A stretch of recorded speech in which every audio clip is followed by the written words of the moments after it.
마이크 이거 하나 더 써.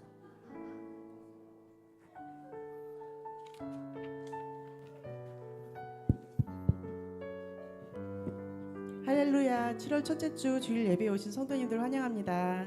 아멘. 저희가 1월 첫째 주부터 찬양을 시작했는데 이제 벌써 반년이 되었습니다. 준비 찬양이 부족하더라도 함께 은혜 받기를 원하고 도움 주실 분 언제나 서슴없이 말씀해 주시면 감사하겠습니다. 그리고 이제 성경학교 준비하고 있는데 성경학교 주제곡 너와 나의 모습이 이제 매주 불러보면서 오늘 이번 주 율동도 함께 해보시면서 한번 진행해 보겠습니다. 너와 나의 모습이.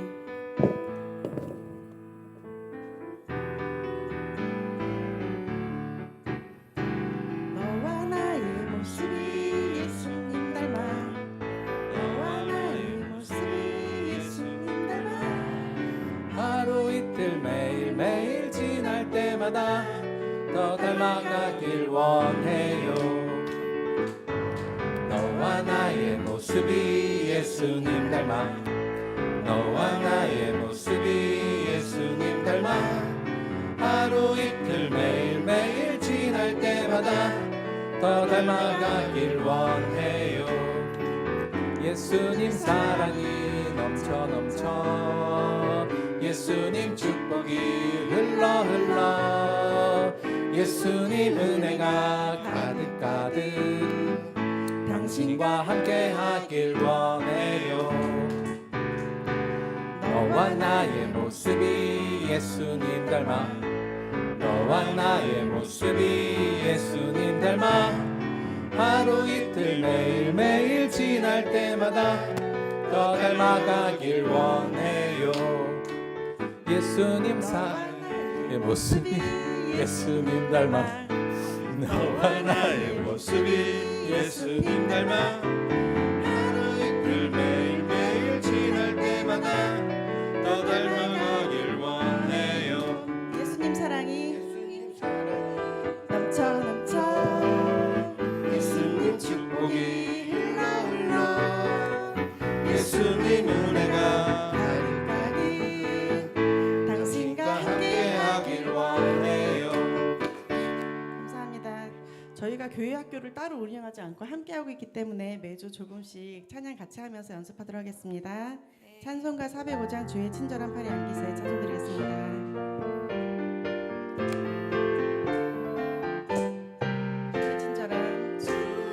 친절한 팔에 안기세 우리 맘이 평안하리니 항상 기쁘고 복이 되겠네.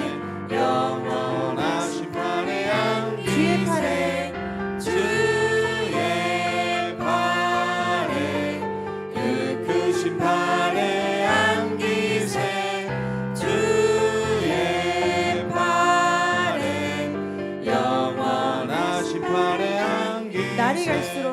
날이 갈수록 주의 사랑이 두루 광명하게 비치고 전성 가는 길 편히 가리니 영원하신 팔에 안기세 주의 팔에 그 크신 팔에 안기세 주의 팔에 영원하신 팔에 안기세 주의 보좌로 나아갈 때에 기뻐 찬미 소리 외치고 겁과 두려움 없어지리니 영원하신 팔에 안기세 주의 팔에 그 크신 팔에 안기세 주의 팔에 영원하신 팔에 안기세. 찬송가 191장 내가 매일 기쁘게 찬송드리겠습니다. 내가 매일 기쁘게 순례의 길 행함은 내가 매일 기쁘게 순례의 길 행함은 주의 팔이 나를 안보함이요.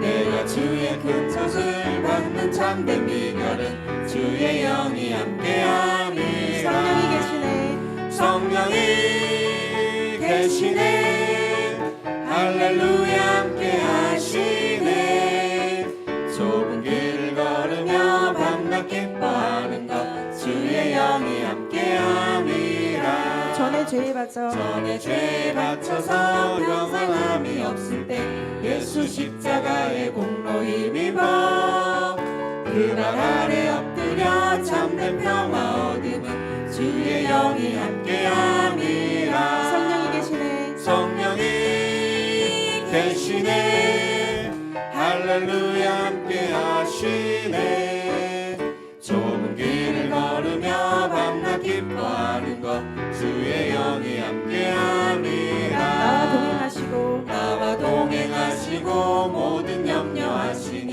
나는 숲의 새와 같이 기쁘다 내가 기쁜 마음으로 주의 뜻을 행함은 주의 영이 함께함이라 성령이 계시네 할렐루야 함께 하시네 좁은 길을 걸으며 밤낮 기뻐하는 것 주의 영이 함께함이라 세상 모든 욕망과 나의 모든 정욕은 십자가의 힘이 못을 박았네 어두운 밤이 지나고 무거운 짐 벗으니 주의 영이 함께함이라 성령이 계시네 할렐루야 함께 하시네 좁은 길을 걸으며 밤낮 기뻐하는 것 주의 영이 함께함이라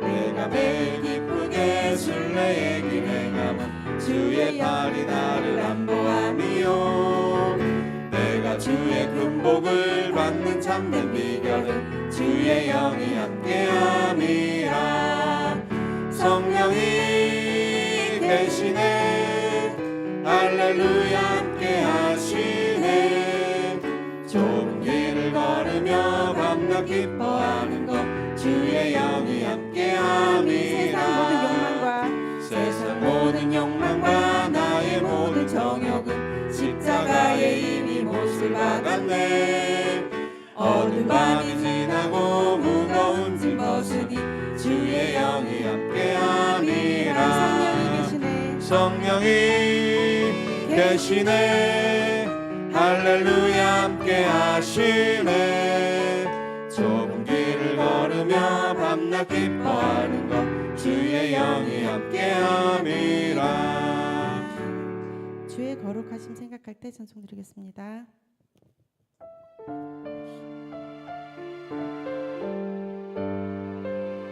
주의 거룩하심 생각할 때 주의 거룩하심 생각할 때 주의 크신 사랑 느낄 때 주의 영광의 빛 나의 생활 비춰주실 때 주가 주신 기쁨 맛볼 때 주의 사랑 속에 나 잠길 때 주의 영광의 빛 나의 생활 비춰주실 때 경배하리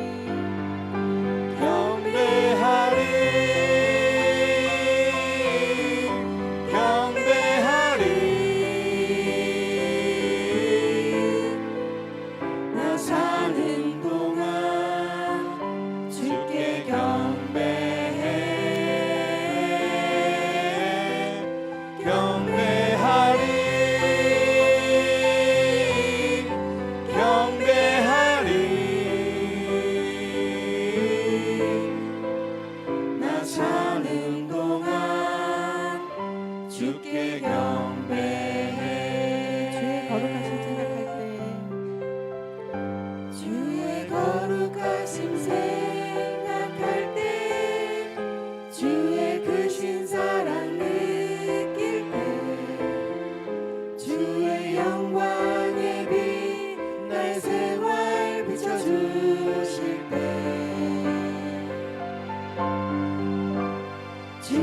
주신 기쁨 맛볼 때에 주의 사랑 속에 나 잠길 때 주의 영광의 빛 나의 생활 비춰주실 때 찬양하리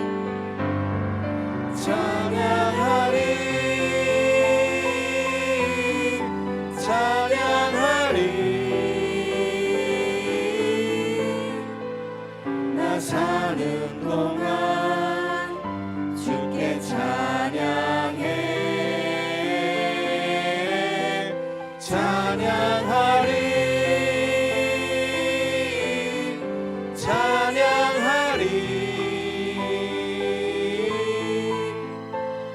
나 사는 동안 주께 찬양해 주의 거룩하심 생각할 때 주의 거룩하심 생각할 때 주의 크신 사랑 느낄 때 주의 영광의 빛 나의 생활 비춰주실 때 주가 주신 기쁨 맛볼 때 주가 주신 기쁨 맛볼 때에 주의 사랑 속에 나 잠길 때 주의 영광의 빛 나의 생활 비춰주실 때 주섬기리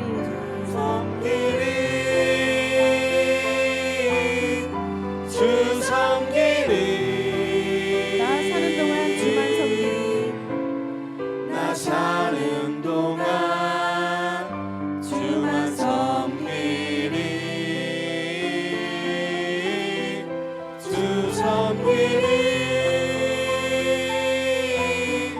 주 섬기리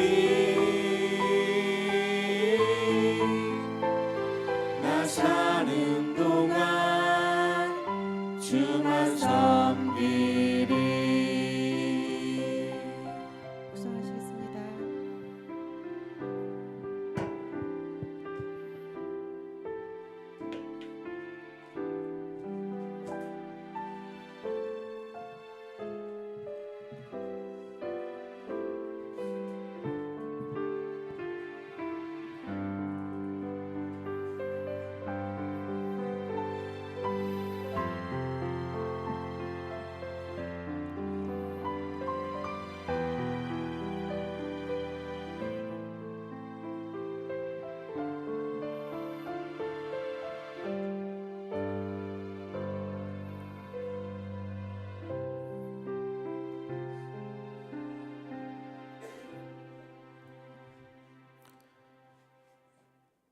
저희가 준비 찬양 시작한 게 6개월 됐나요?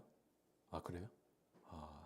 그 전에 저희 뭐 어떻게 했는지, 그때 어떻게 했는지 기억도 안 나네요. 약간 늘 감사드리고 말씀드린 것 같이 나 준비 찬송 하고 싶어요 하신 분들은 신청하시면 우리 같이 할 수 있으니까 꼭 말씀해 주시기 바랍니다.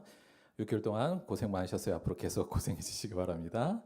자 오늘 궂은 날씨지만 오시느라 고생 많이 하셨습니다. 오늘 이 시간은 하나님한테 집중하고 하나님을 바라보는 귀한 예배 시간으로 갖도록 하겠습니다. 다 같이 묵도하심으로 7월 7일 주일 예배 하나님께 올리겠습니다.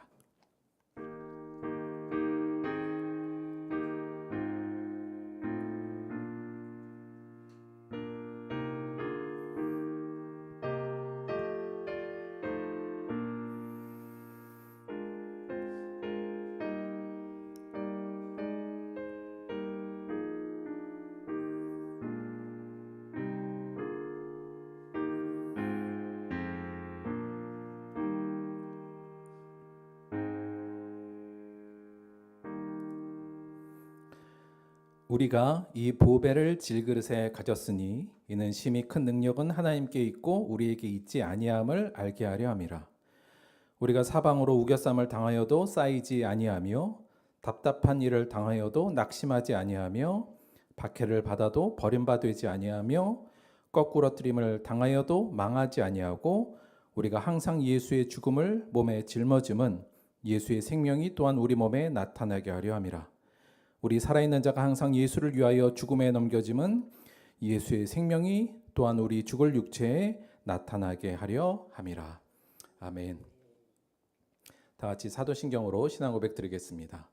전능하사 천지를 만드신 하나님 아버지를 내가 믿사오며 그 외아들 우리 주 예수 그리스도를 믿사오니 이는 성령으로 잉태하사 동정녀 마리아에게 나시고 본디오 빌라도에게 고난을 받으사 십자가에 못 박혀 죽으시고 장사한 지 사흘 만에 죽은 자 가운데서 다시 살아나시며 하늘에 오르사 전능하신 하나님 우편에 앉아 계시다가 저리로서 산자와 죽은 자를 심판하러 오시리라.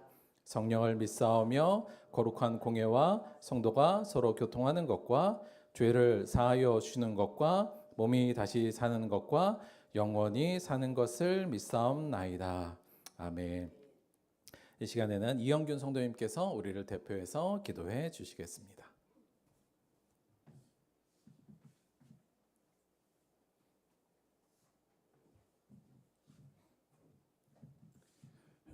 기도드리시겠습니다. 하나님, 오늘도 이렇게 지켜주시고 보호해 주셔서 하나님의 성전에 이렇게 예배드릴 수 있도록 하나님 올 수 있도록 하여 주셔서 너무나 감사합니다. 하나님, 이렇게 하나님께 나와 간절한 마음 또 간절한 소망, 하나님 우리의 마음속의 이야기를 들고 하나님께 기도하며 예배하며 찬양하기를 바랍니다. 하나님 감사합니다. 목사님께서 하나님의 말씀을 전해 주실 때 그 말씀이 우리의 소원이 되고 우리의 기도가 되고 우리의 간구가 되기를 원합니다.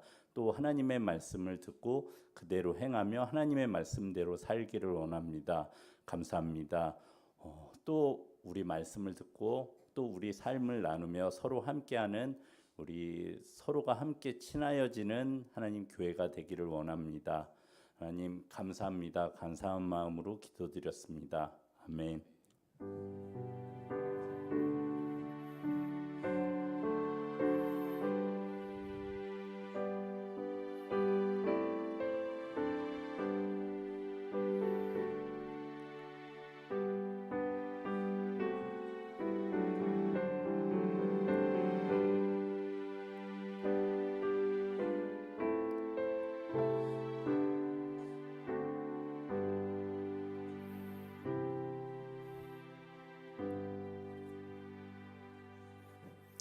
감사합니다. 자, 이번 시간은 우리 오늘 특별 찬양 시간인데 제가 조금 신경 썼어요, 화면. 평소하고 조금 다르죠. 일단은 우리 잠깐만 소개할게요. 우리 손님으로 오신 세 분이 계신데요. 일단은 우리 잠깐만 일어나 볼까요? 예, 우리 원유현 성도님, 그리고 정하림 성도님, 전석영 성도님께서 교회에 방문해 주셨습니다. 일단 박수로 환영 인사 드리고요. 감사합니다. 그런데 아시다시피 저희가 쭉 앉으시면 돼요. 저희가 쭉 지금 저희 그 특송 챌린지 계속 이어가고 있지 않습니까? 그런데 마침 우리 원유현 성도님이 바이올리니스트예요. 그래서 오늘 특별히 저희 예배에 연주를 해주시기로 이렇게 하셔서 오늘 연주가 좀 준비되어 있습니다. 제가 사실은 뭐 처음 뵙고 잘 모르는데 오늘 이 내용만 보면 클래식 음악으로 많은 사람들에게 치유와 안식을 주는 그런 일들을 좀 하시는 것 같아요. 아마 오늘 저희 교회에 또 안식을 주시러 오신 게 아닌가, 하나님께서 그렇게 보낸 게 아닌가 그런 생각을 갖습니다. 우리 원유현 바이올리니스트 박수로 한번 모시겠습니다.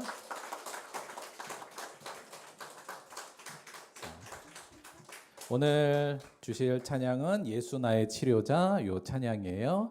가사 보시고 연주 들으시면서 함께 은혜 나누기를 바랍니다. 잠깐만요.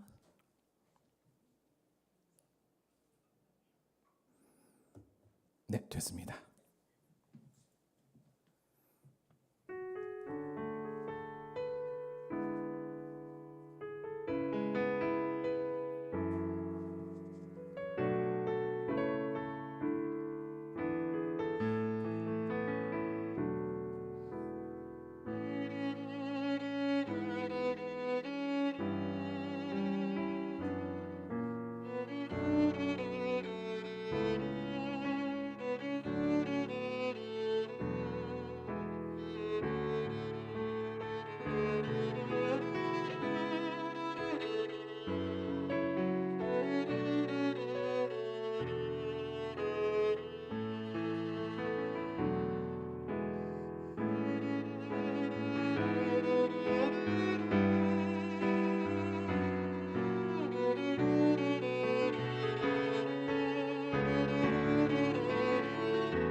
감사합니다. 연주 원유연, 반주 양지선이었습니다. 감사합니다.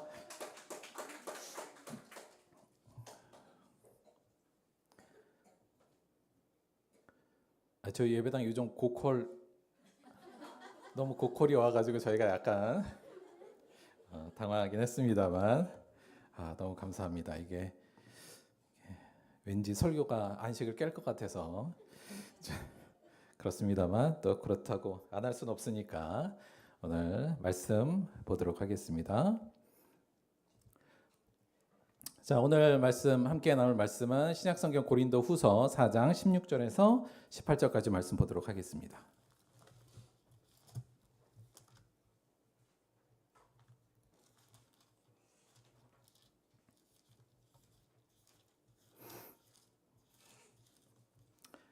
신약성경 290페이지 고린도후서 4장 16절, 17절, 18절 세 절의 말씀입니다.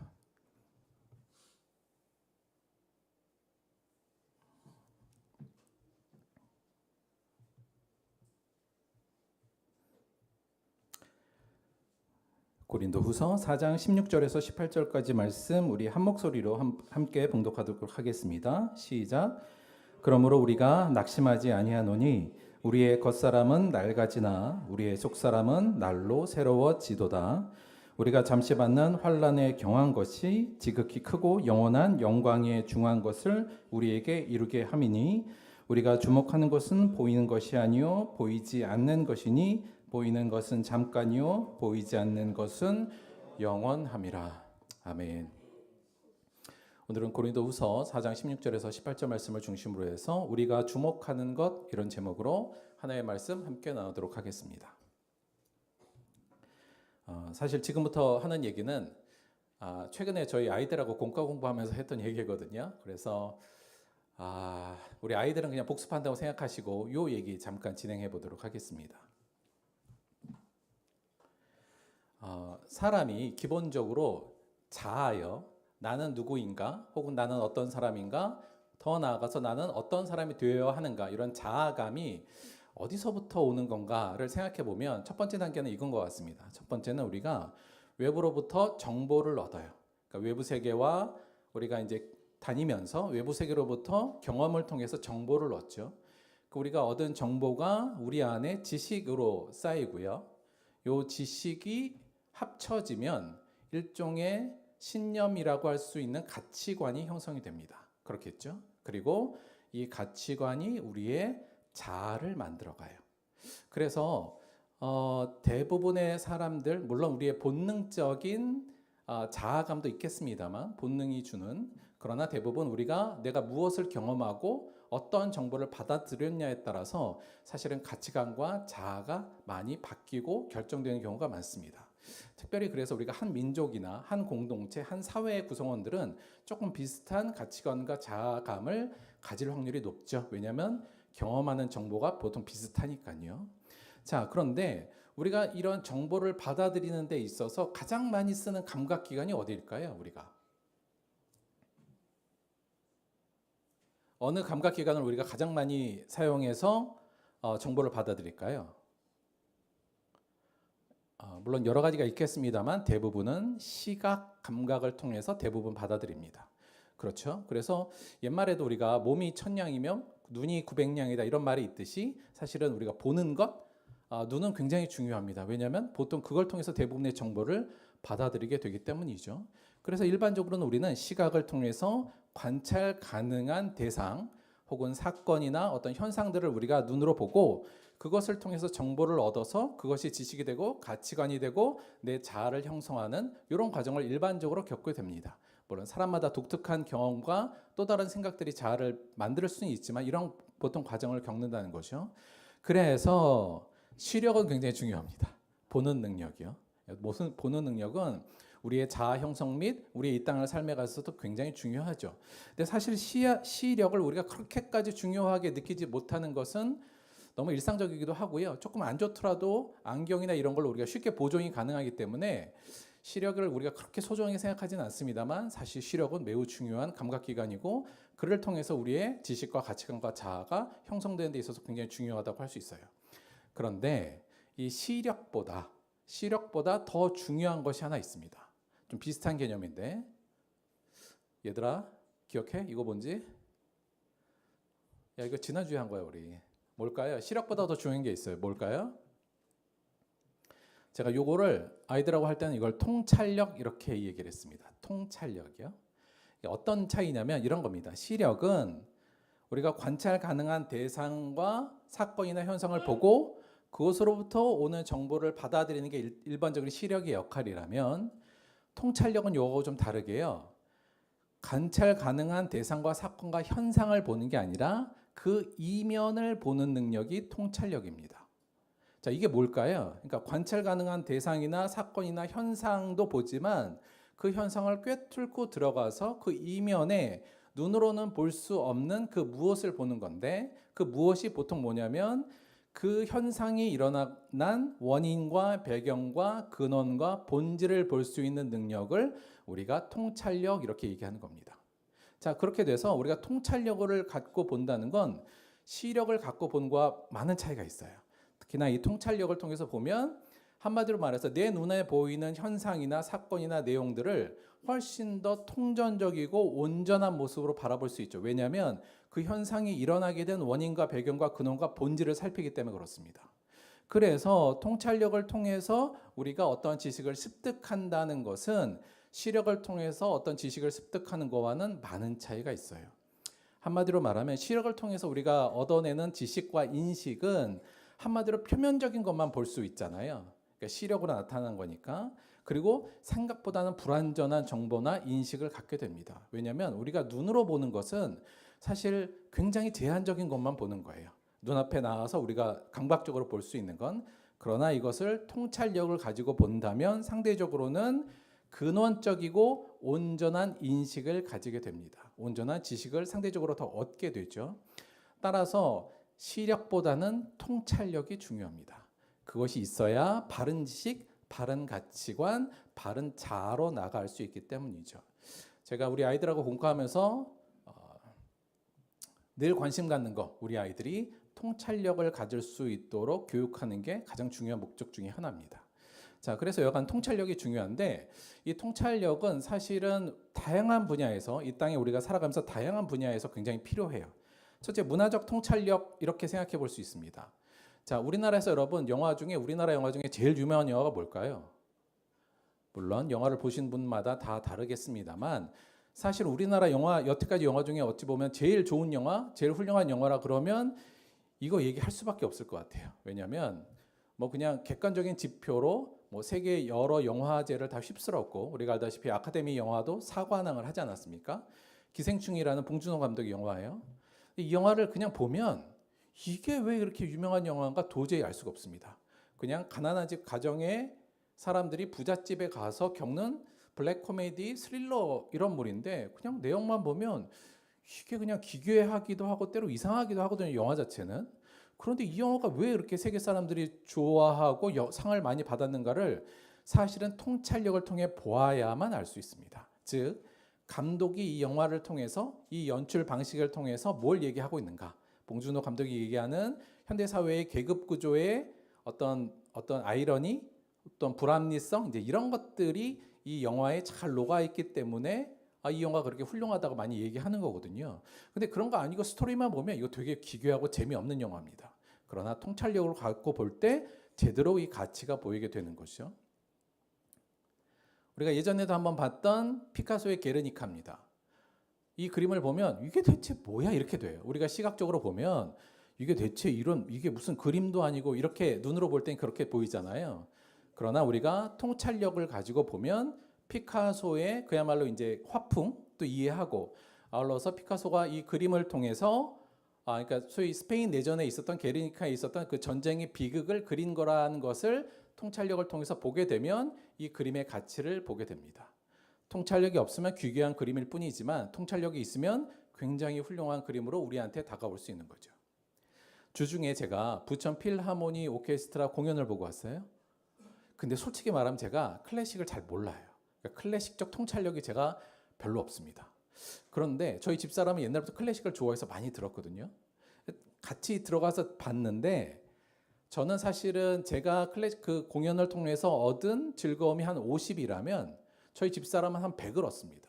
왜 그러냐면 저는 들으면 듣는 게 뭐냐면 그냥 역동적인 저 연주하는 사람들의 모습과 그 멜로디만 들어요.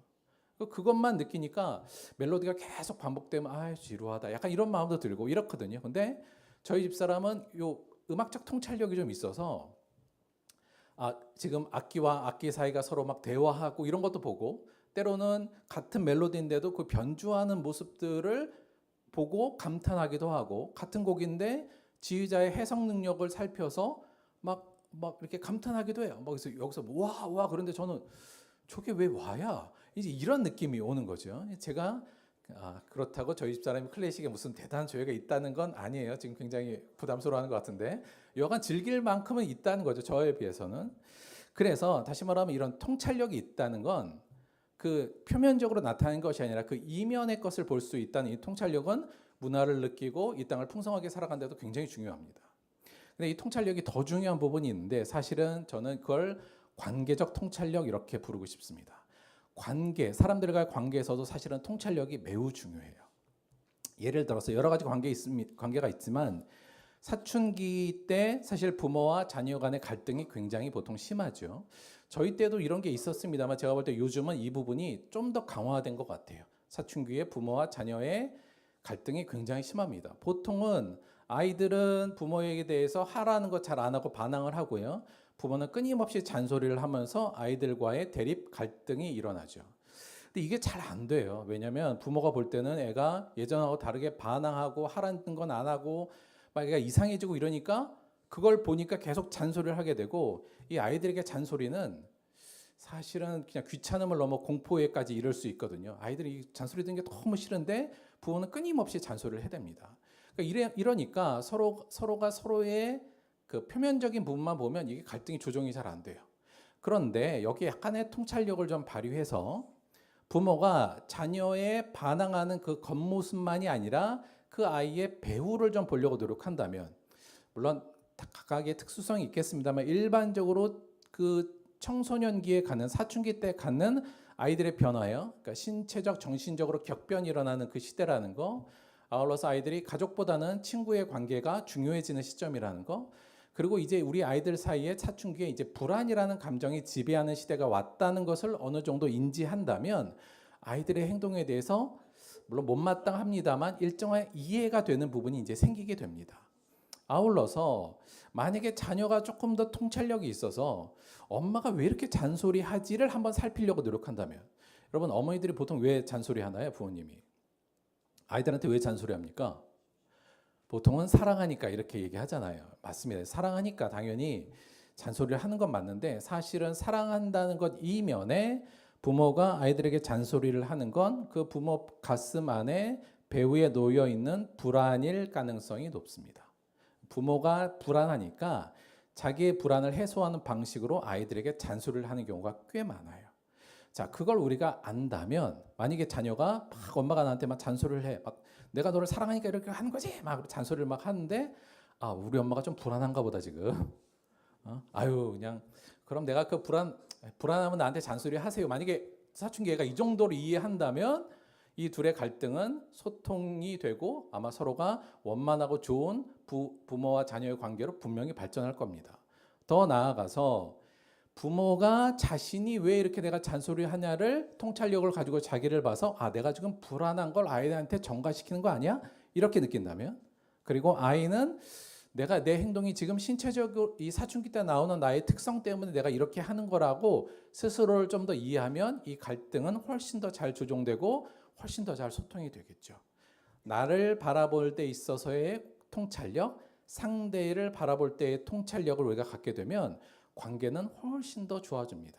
부모 자녀의 문제가 아니라 뭐 친구 간의 관계, 직장 상사와의 관계, 부부와의 관계 모든 거에 있어서 통하는 부분이에요. 그래서 상대방의 드러나는 표면적인 행동이 아니라 그 행동의 이면을 보려고 노력하는 통찰력을 갖는다면 굉장히 이 땅을 살아가고 관계를 맺어가는데 훨씬 도움이 되고 어찌 보면 성공의 척도라고도 할 수 있는 부분입니다. 더 나아가서 사실 업무적 통찰력도 굉장히 중요해요. 예를 들면 학생이라고 생각해 볼게요. 학생이 시험을 보는데 이게 이제 업무라고 생각해요. 시험 문제를 볼 때 그냥 시험 문제를 본과 동시에 이거 답이 뭐지를 찾아내려고 하는 친구들은 사실 공부를 그렇게 잘하지 못할 가능성이 있습니다. 어떤 친구들이 공부를 더 잘하냐면 시험 문제를 보면 정답을 맞추는 것 자체가 중요한 게 아니라 그것도 물론 중요하지만 시험 문제 이면을 보려고 그래요. 이게 어떤 거냐면 시험 문제 이면에 출제자가 대체 이 문제를 통해서 뭘 관심을 갖고 있는지를 보려고 하고 아울러서 출제자가 대체 어떤 함정을 지금 파놓고 있는지도 한번 보려고 하고 이 문제가 내가 충분히 아는 문제인가 모르는 문제인가 혹시 모르는 문제라면 내가 어떤 부분이 부족한 건가 안 한 건가를 종합적으로 판단해서 이 문제를 소화합니다. 그러면 다음에 이런 유사한 문제가 나와도 절대 안 틀리거든요. 따라서 근데 그냥 문제만 보고 답만 맞춘 친구들은 또 틀릴 확률이 굉장히 많습니다.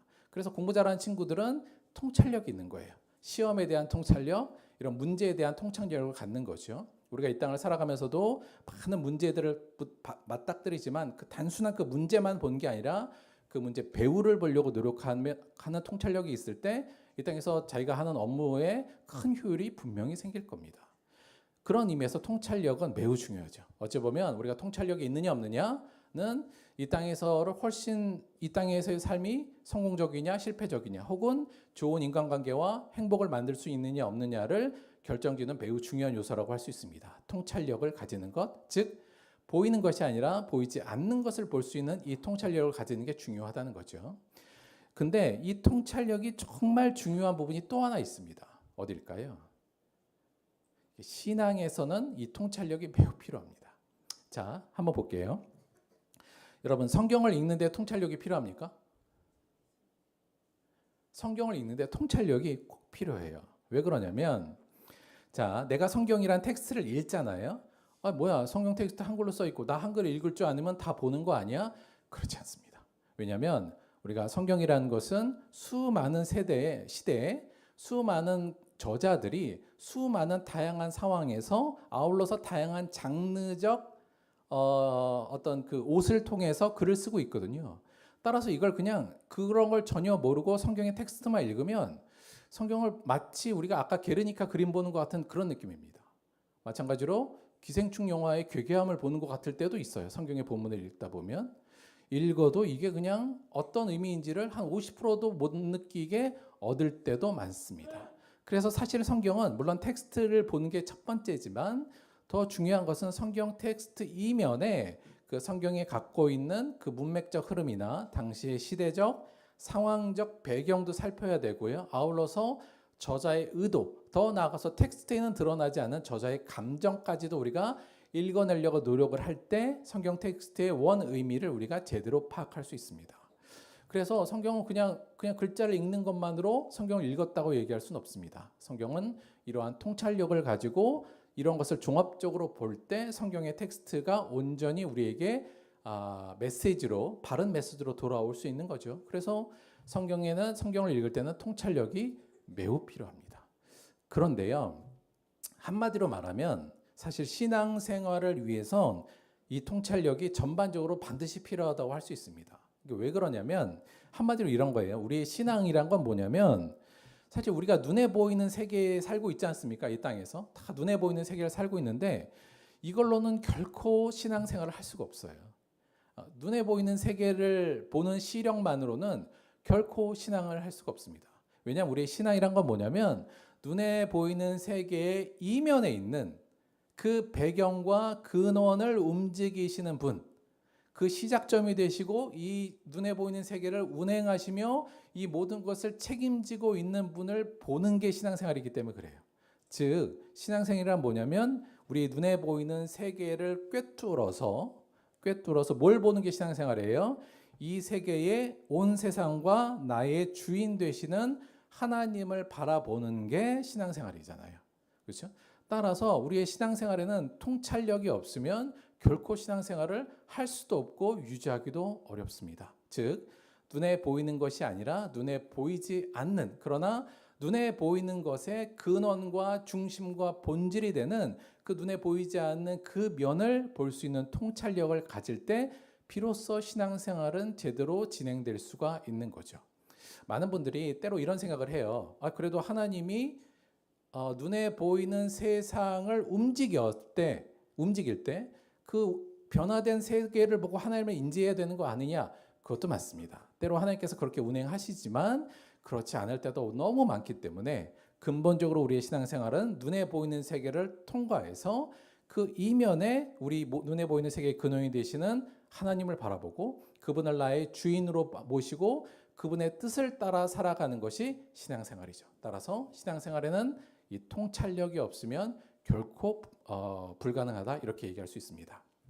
자, 그러면 우리가 신앙생활을 잘 하는데도 그리고 신앙생활을 위해서 이 통찰력도 필요하고요.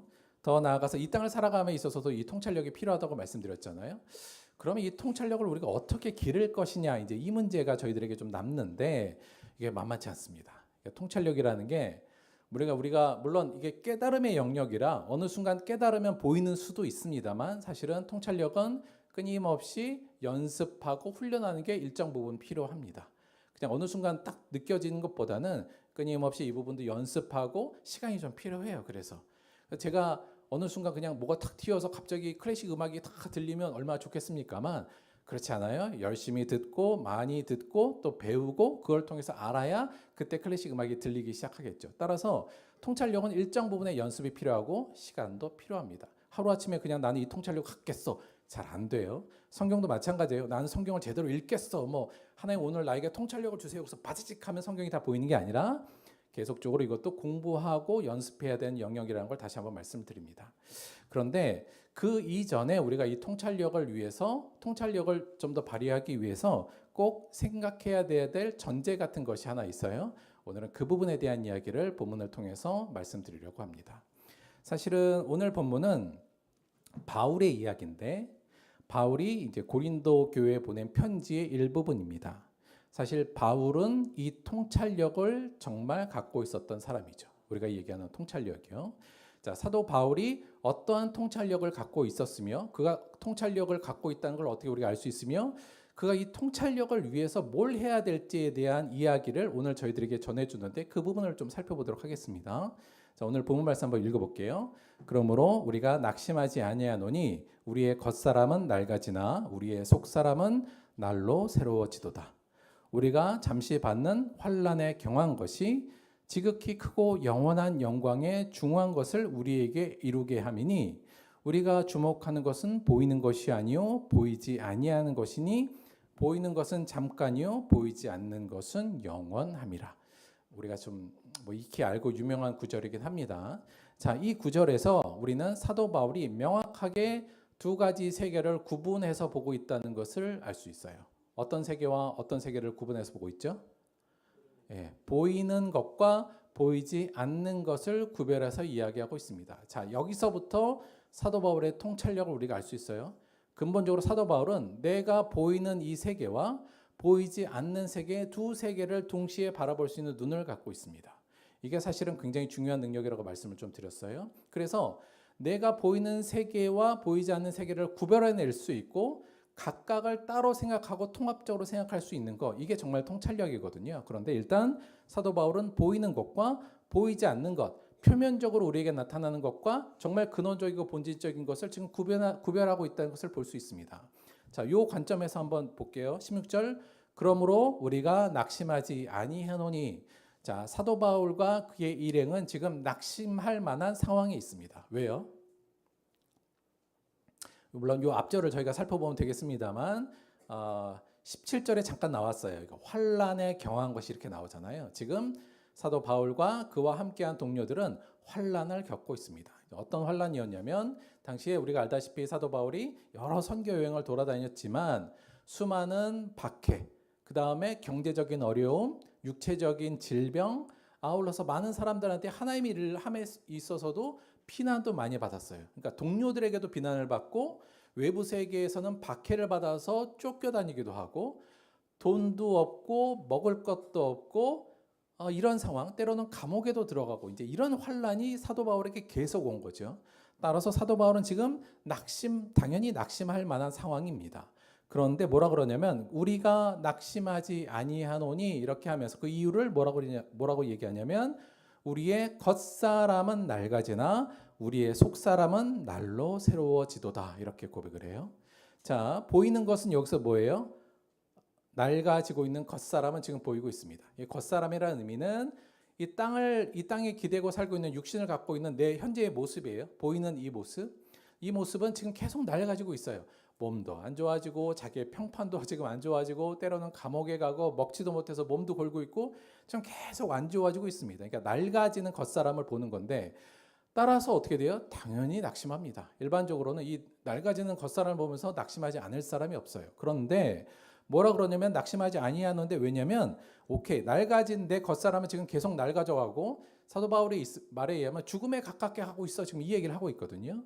그러나 뭘 보고 있어요? 보이지 않는 것 나의 속사람은 날로 새로워지는도다라는 속사람의 모습을 봅니다.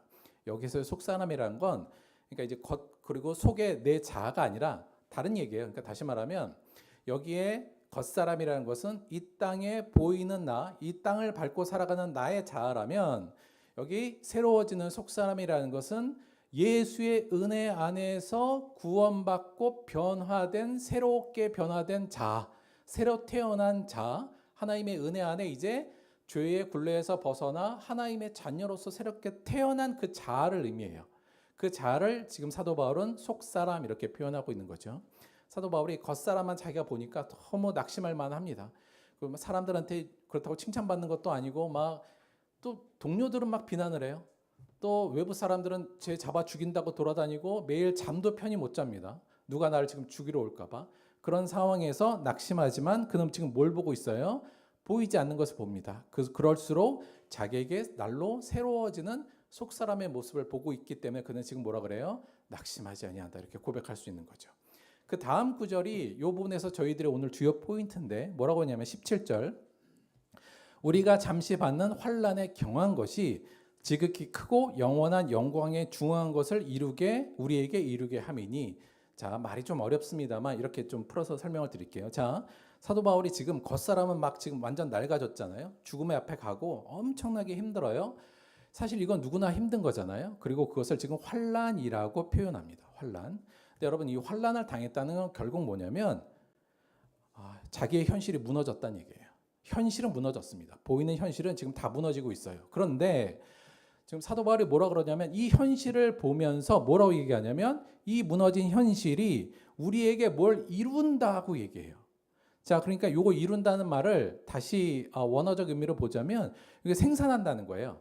그러니까 지금 나의 겉사람이 지금 무너지고 있고 내 현실인 눈앞에 보이는 현실은 다 무너져서 아무것도 안 남고 곧 죽음 앞에 다다를 것 같은 이 무너지는 현실이 무언가를 생산하고 있어요. 지금 뭐를 만들어내고 있다는 얘기예요. 뭘 만들어내고 있냐 그러면 영원한 영광, 영원한 영광에 중요한 것을 지금 만들어내고 있다 이렇게 고백하고 있는 겁니다. 자 여기에 사도 바울의 어마어마한 통찰력이 있는 거예요. 자 이게 어떤 의미로 지금 이야기되는 거인지를 한번 볼게요.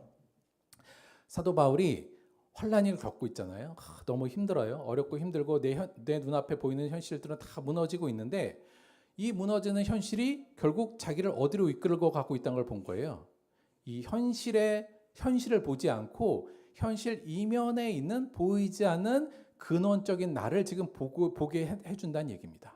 즉 내 앞에 있는 환난이 내 눈앞에 있는 시력으로 볼 수 있는 내 환난을 보는 게 아니라 왜냐하면 내 현실이 무너져 버렸잖아요. 그러니까 현실을 보지 않게 하고 그 이면에 보이지 않는 세계 나의 속사람 새로워지는 속사람을 지금 보게 하고 있는 거예요.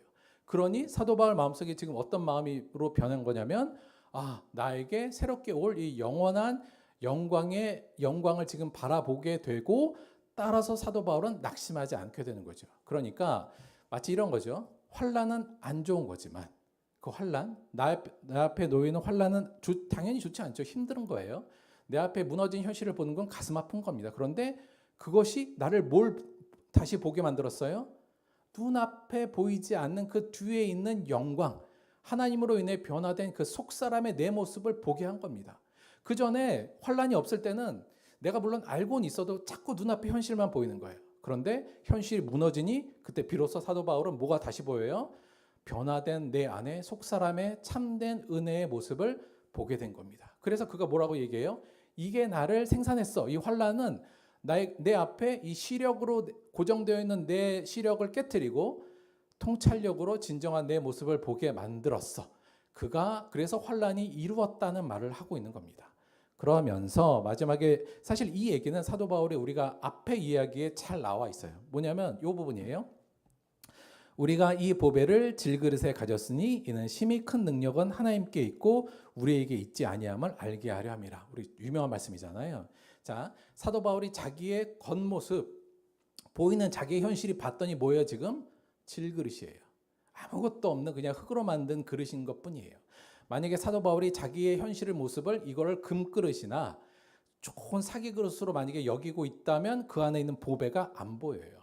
그런데 지금 자기의 겉모습이 지금 어떻게 돼 있어요? 질그릇으로 돼 있는 겁니다. 그랬더니 뭐가 보이기 시작해요? 내 안에 있는 하나님의 은혜인 보배가 보이기 시작하는 거예요. 그래서 이 고백을 한 거거든요. 그러니까 사도 바울은 내가 질그릇이 되는 건 될수록 뭐예요? 내 눈, 통찰력을 그 환란이 열어서 내 진정한 내 안에 있는 보물을 보게 만드는 그 환란을 지금 고맙게 생각하고 있는 겁니다. 그리고 그것이 나에게 영원한 영광을 만들어주고 있다. 이렇게 지금 얘기하고 있는 거죠. 이게 사도 바울이 갖고 있는 통찰력이었어요. 정말 현실을 넘어서 그 뒤에 있는 그리고 내 무너진 현실을 새롭게 볼 수 있는 통찰력, 이게 사도 바울이 갖고 있었던 강점이기도 했고 어찌 보면 우리의 신앙인들이 모두 다 가져야 될 만한 어마어마하게 훌륭한 통찰력이요 진리의 눈이라고 볼 수 있습니다. 그래서 사도 바울은 결론적으로 18절에 이렇게 해요. 우리가 주목하는 것은, 여러분 주목한다는 것이 눈을 고정한다는 의미예요. 어디에 눈을 고정해야 된다는 의미예요? 우리가 주목하는 것은 보이는 것이 아니요 내 겉의 모습, 후패하고 있는 내 모습을 보지 말고 보이지 않는 것이니 어떤 거예요? 내 속사람, 그리스도 안에서 변화된 내 모습.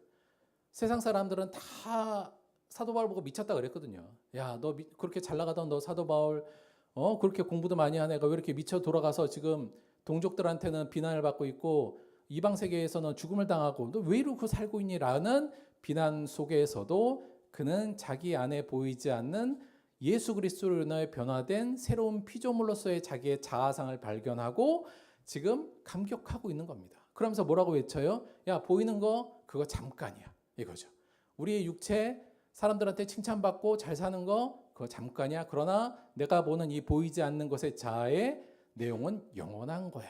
이렇게 얘기합니다. 그러면서 18절 우리가 주목하는 것은 보이는 것이 아니요 보이지 않는 것이니 보이는 것은 잠깐이요 보이지 않는 것은 영원함이라.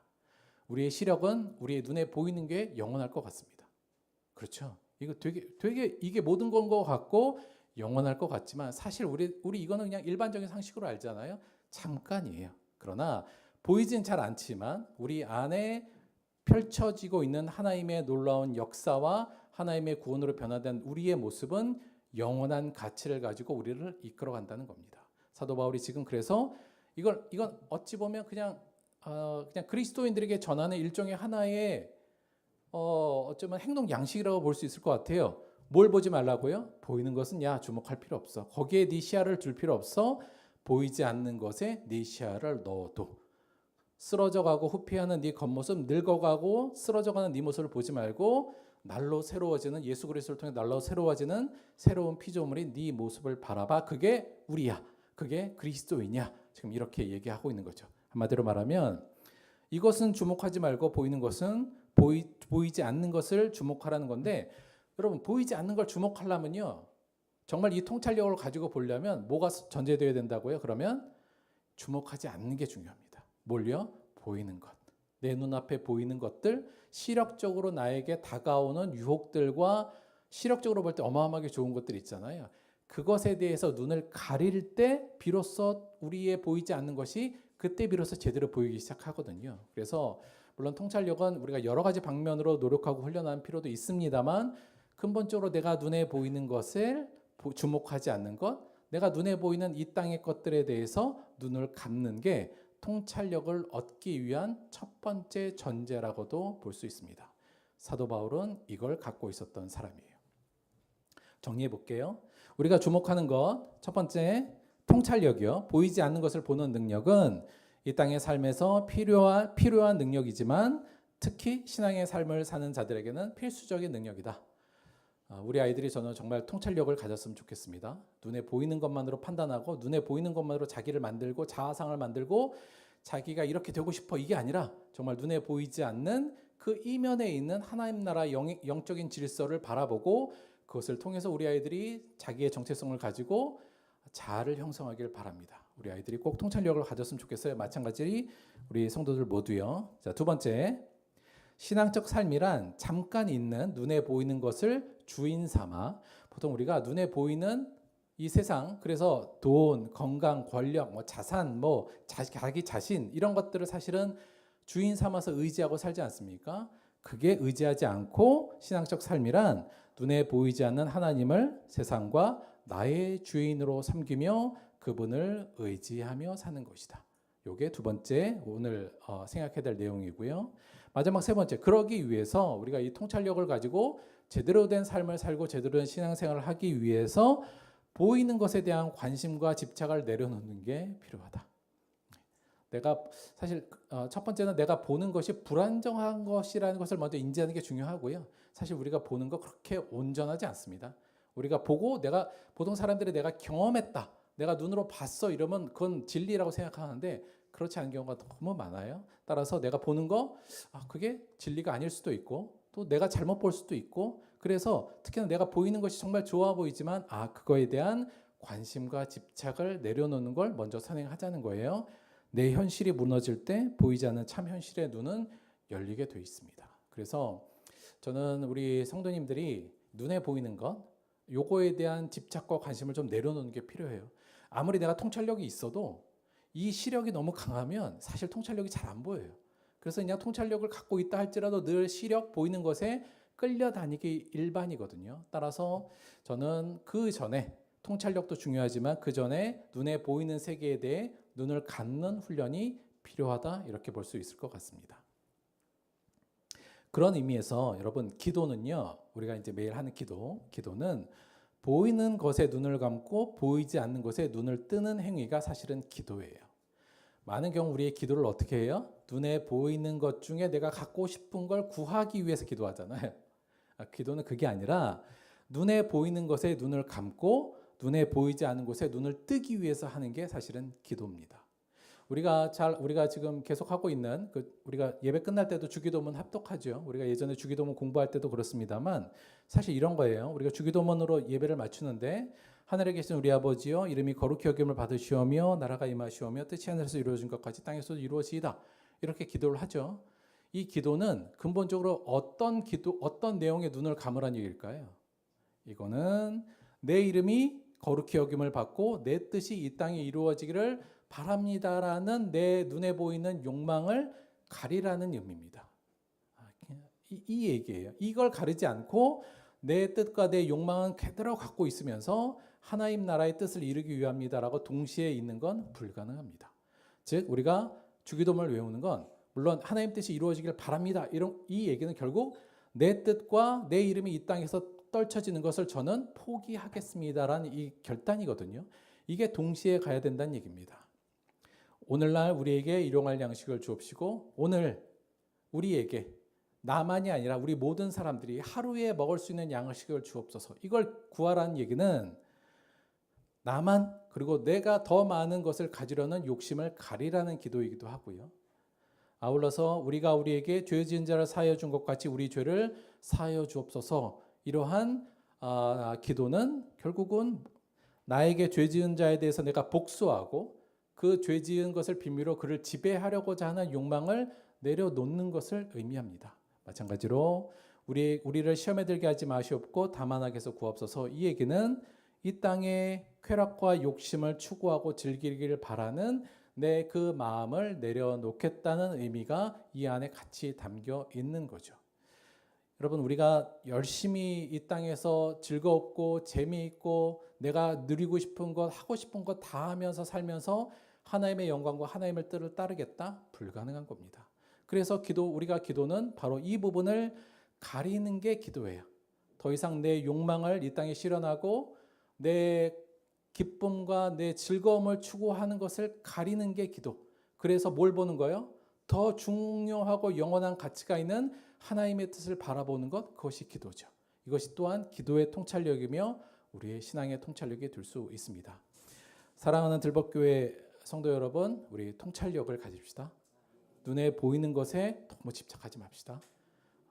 사실은 내가 눈에 보이는 것에 집착하기도 하고요. 눈에 보이는 다른 사람들의 시선에 너무 집착해서 거기에 휘둘려 쌓여서 살아가는 경우가 많아요.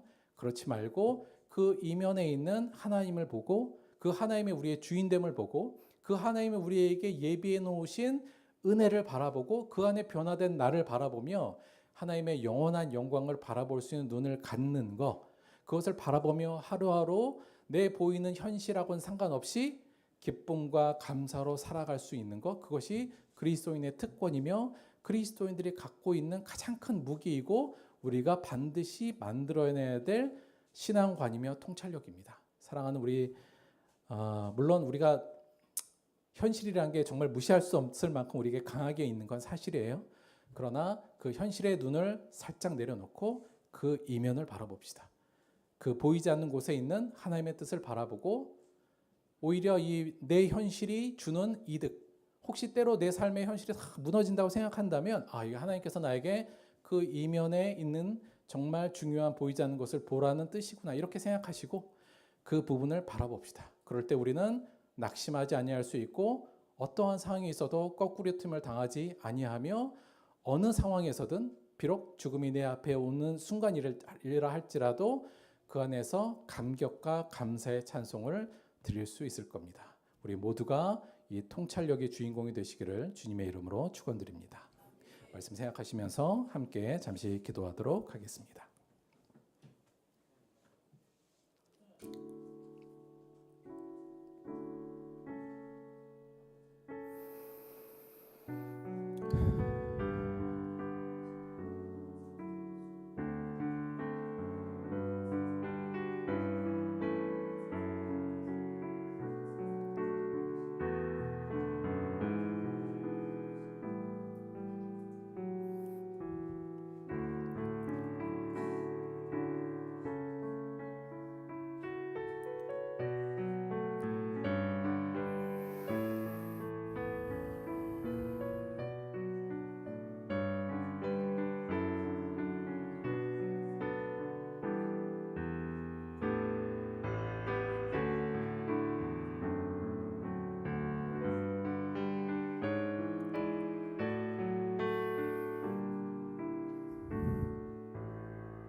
하나님 고맙고 감사드립니다.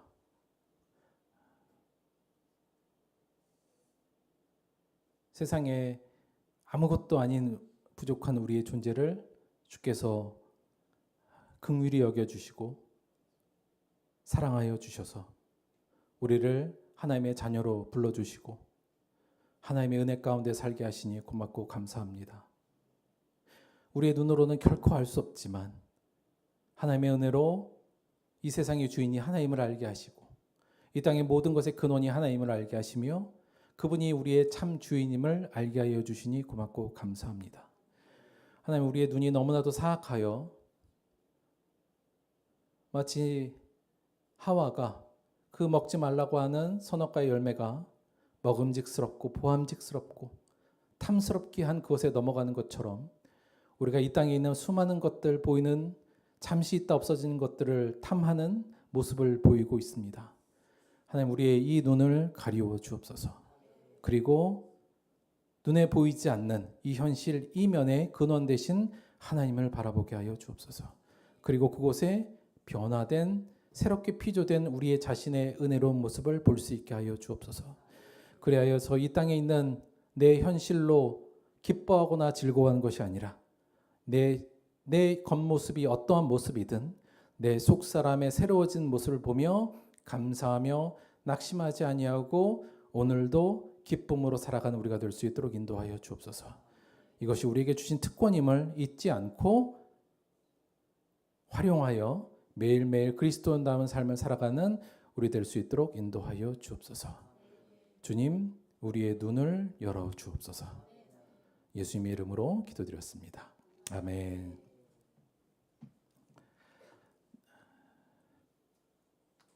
자, 광고 말씀드리도록 하겠습니다. 자, 이게 2024년 들벗 여름 잔치, 여름 수련회라고 생각하셔도 돼요. 저희 다음 주 말고 7월 20일 토요일 주일 이렇게 시작을 할 텐데 주제는 예수님을 닮자 이렇게 했어요. 그리고 목표는 사실은 우리가 좀 친해지자 요 목표로 하고 있어요. 그래서 알 수 있지만 여기 회비 없고요. 알다시피 근데 우리가 약간 한 1년 안에 새로 오신 분들이 조금 늘어서 잘 모르실 것 같아서 저희가 그리고 매년 사실은 이게 아이들 위주 행사로 시작했다가 사실은 전체 교회 행사 우리가 좀 친해지자라는 의미로 지금 하고 있어요. 그래서 사실은 어르신들은 중간에 이제 저녁 프로그램 끝나고 집에 가셨다가 아침에 오셔도 됩니다. 원래 했던 대로 그렇게 하시면 되는데 우리 조금 젊으신 분들은 되도록이면 좀 불편하더라도 같이 좀 자고 이래야 좀 친해지니까 목적이 친한 거니까 이번에는 되도록이면 여성들은 저 2층에 저희 집에서 잘 거고요. 남성들은 뭐 여기서 대충 널브러지면서 자면 되니까 남자들은 안 돼? 약간 그래서 조금 그래야 좀 친해지기도 하고 사실 날씨가 좋으면 밖에서 좀 뭐 텐트도 치고 이래도 될 것 같은데 뭐 당시에 뭐 날씨에 따라서 뭐 그렇게 하긴 할 거예요. 그래서 여간 좀 되도록이면 이번에는 좀 같이 있으면서 좀 친해지자 이 목표로 좀 하고 있으니까 그렇게 동참해 주셨으면 좋겠습니다. 자, 그리고 저 식당에 이 옷이 한동안 지금 있는데 이거 혹시 누구 옷인지 아시는 분? 주인은 몰래 창피하니까 저한테 와서 가져가시기 바래요. 그리고 저희가 이번에도 티셔츠 공동 티셔츠 맞추거든요. 그래서 요거 사이즈 때문에 그러니까 뒤에 저기 그 사이즈 표 붙여놨어요. 아이들부터. 그래서 오늘 조아빈 씨, 아빈이가 할까? 오케이. 저기 뒤에 보셔서 자기 티셔츠 사이즈 아마 작년 사이즈 생각하셔서 그대로 하시면 될 것 같아요. 그 사이즈 우리 아빈이한테 알려주셔서 오늘 체크할 수 있도록 그거 해주세요. 저 뒤에 사이즈 내용 표본 보기 붙어 있으니까 그거 보시고 나 무슨 사이즈예요 하고 아빈이한테 가서 얘기해 주시되 할 때 자기 이름도 말해 주셔야 돼요. 아빈이가 다 아나?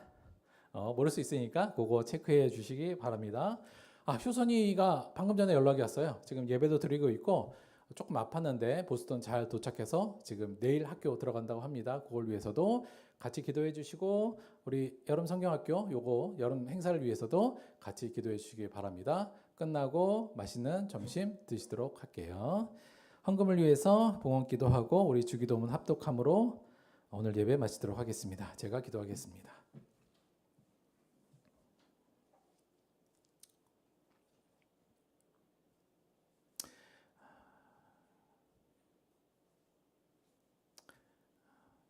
하나님, 우리의 시력은 낮춰주시고 우리의 통찰력은 높여주옵소서. 눈에 보이는 것들을 주목하지 않게 하시고 보이지 않는 하나님의 나라의 질서와 영광을 바라볼 수 있도록 인도하여 주옵소서. 주님, 우리가 얼마나 부족하여서 우리는 늘 눈앞에 보이는 것에 현혹되고 유혹되고 있음을 이 시간 부족한 마음으로 고백합니다. 이런 연약한 우리를 붙들어 주셔서 그 이면을 볼 수 있는 능력을 주시옵시고 붙들어 주셔서 우리 앞에 있는 놓여 있는 새롭게 변화된 우리의 자아, 우리의 속사람이 날로 새롭게 변화되고 있는 이 은혜를 사도 바울뿐만 아니라 우리도 볼 수 있도록 역사하여 주옵소서. 우리에게 이렇게 놀라운 은혜를 주신 걸 감사하여 주 앞에 예물로 나왔습니다. 예물이 쓰이는 모든 곳에 하나님의 이 놀라운 은혜가 사람들 앞에 전파될 수 있도록 인도하시고 드린 손길 받아 축복하여 주셔서 통찰력의 눈으로 영의 눈으로 세상을 볼 수 있는 축복으로 함께하여 주옵소서. 감사드리며 예수님의 이름으로 기도드렸습니다. 아멘. 함께 주기도문 합독하겠습니다. 하늘에 계신 우리 아버지여, 이름이 거룩히 여김을 받으시오며 나라가 임하시오며 뜻이 하늘에서 이루어진 것 같이 땅에서도 이루어지이다. 오늘 우리에게 일용할 양식을 주시옵고 우리가 우리에게 죄 지은 자를 사하여 준 것 같이 우리 죄를 사하여 주시옵고 우리를 시험에 들게 하지 마시옵고 다만 악에서 구하시옵소서. 나라와 권세와 영광이 아버지께 영원히 있사옵나이다. 아멘.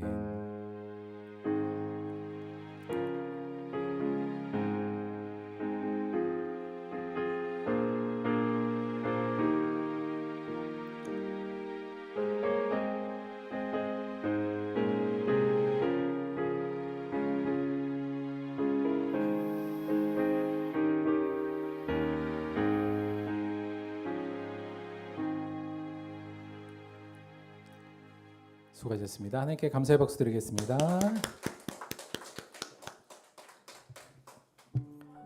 식당에 가서 맛있는 참 저희 오늘 또 상추 준비해 놨거든요. 한 집에 하나씩 어제 수확한 상추예요. 상추 하나씩 들고 가시기 바랍니다.